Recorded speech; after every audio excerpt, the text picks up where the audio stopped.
Five members of Congress, including a freshman Democrat from Colorado named Jared Polis, have introduced legislation in Congress that I think is an excellent idea, and that's to provide a 25% tax credit for angel investors.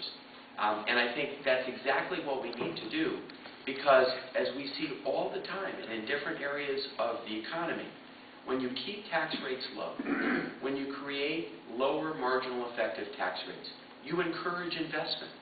And when you encourage investment, you encourage economic growth. So I support a federal tax credit for angel investors. But that's one small part of what we need to do to get the economy growing again. And this is an area where Congressman Murphy and I have a very real difference. You see, I would extend fully the 2001 and 2003 tax cuts, because in my judgment, raising the tax rates at the higher rate would constitute an enormous tax increase for small businesses throughout Connecticut and throughout the United States. According to the National Federation of Independent Businesses, 75% of all small businesses don't pay the corporation tax. They're formed as what are called pass-through entities for tax purposes, which means that when that income comes in through the doors of that business, it's treated as the individual income of its owners. So they're paying the individual tax rate. So now all of a sudden, if you're talking about individual income of a business of $200,000, you're not talking about a lot of money. So raising that rate is a huge tax increase on small business. Now, they may represent only 2% of the filers, but they represent over 54% of all of the income generated by small businesses, and they represent over 25% of the American workforce. They have a disproportionately huge impact on the economy, and that's why I think raising their taxes would be an enormous mistake.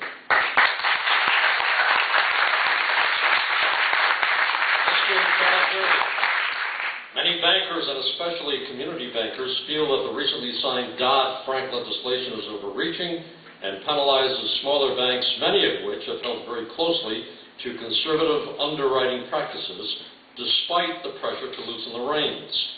Please give us your position on the Dodd-Frank Wall Street Reform and Consumer Protection Act and how it should be looked at in the future. Well, I think that bill was a mistake for a number of reasons.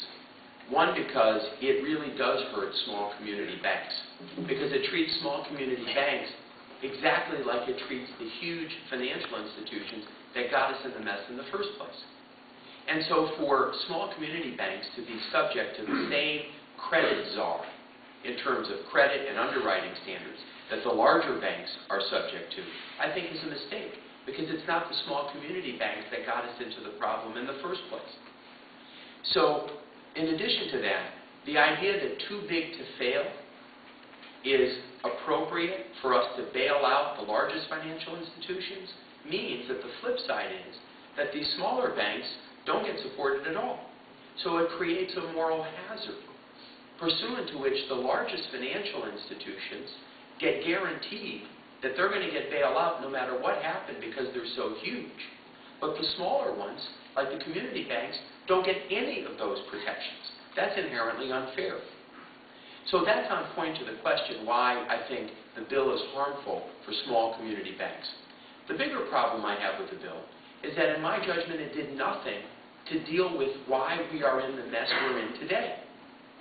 Most studies I've read have led me to conclude that the reason we're in the economic pickle that we're in today is because both Republicans and Democrat administrations, along with Fannie and Freddie, were encouraging over time people to buy homes that they couldn't afford.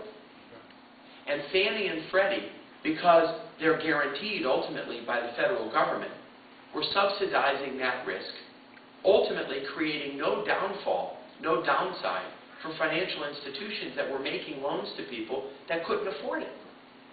That's why we had the housing bubble. That's why our economy collapsed.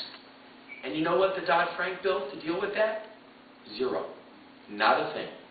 Not a single reform to Fannie or Freddie was made in that bill. Now, it made some important consumer protection improvements. There's some regulation of derivatives and credit default swaps and things like that, and that's not bad, because that was a peripheral part of the problem. But when it comes to actually solving what caused the problem, the bill does nothing. Absolutely nothing. And in that sense, it missed the mark. So when you combine that fact with the harm that it's doing to small community banks, who did nothing to put us in the soup that we're in today, makes it on balance a bad bill.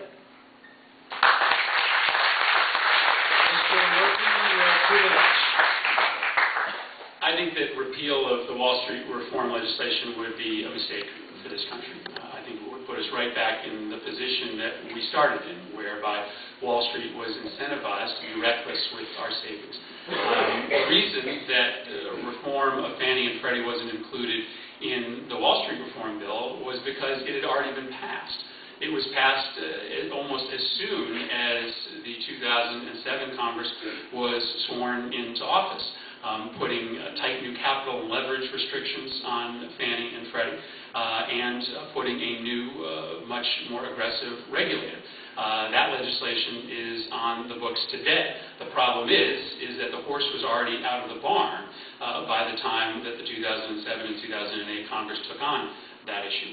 I agree with Senator Caligiuri that what has emerged from this whole crisis is that our local community banks were making the right decisions all along. But it is untrue that the Wall Street reform legislation treats them the exact same way as large banks. In fact, the bill represents the very opposite premise, that the additional fees sent into the FDIC are assessed at a much higher level on larger banks, that the new consumer regulator is prohibited from coming in and examining community banks.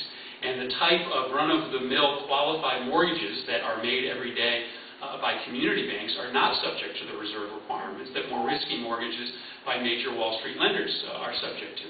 And so the bill, frankly, treats community banks in a very different way.